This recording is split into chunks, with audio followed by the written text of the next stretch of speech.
Hi, Bethany Kartchner here with a quick tip. Today's technique is how to make a dimensional tree using paint and paper. I'll meet you in my studio.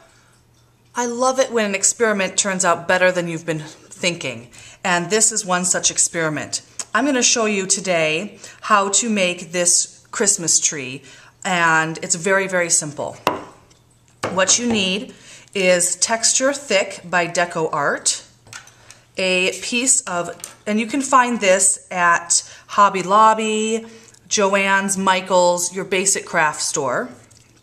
You also need a piece of double thick cardstock made by Basil. You can find this on scrapbook.com, or you can also use a piece of watercolor paper, something heavier. You could use chipboard also. I just happen to use cardstock.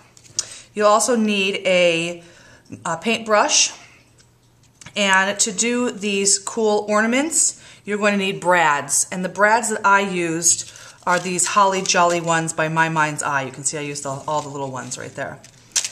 You also need some type of poking tool, and I used an X-Acto knife, but you can use that little pokey thing if you want instead. So let me show you how to make the background. Oh, I guess also I forgot to mention you will need some green paint. Alright, so let me make the background. You stir up your Texture Thick, which doesn't need a lot of stirring, but just a little bit, and put it on the surface that you'd like it to be on. I just have this circle here that I just quickly cut. And now when you're doing this, you're going to want to make sure that you put some of the Texture Thick around the edges here so that you don't have any sharp edges from the paper. So you're going to fill this whole piece of paper with Texture Thick, and you get the idea here. What I did when I made my Christmas tree was I used my finger for the center parts, and then I just used my brush for the edges to make sure everything kind of got on the edge.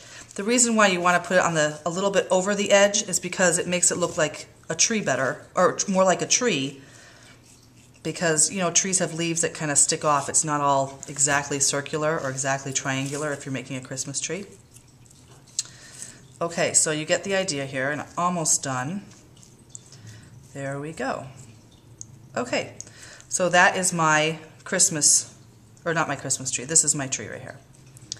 And you know what? When I did my Christmas tree, I did this on a piece of wax paper, which I would probably suggest because it comes right off. Okay, so you'll let this dry, and you'll paint it with green paint. And once it's all dry, it is surprisingly flexible when it's dry. I thought after it dried it would be real plastery and I would have trouble, it would chip off. Not at all. Not at all. It is a very flexible material after it's dried. And so that's really exciting. So once it's dried, you're going to want to make little slits in it so you can stick your brads through.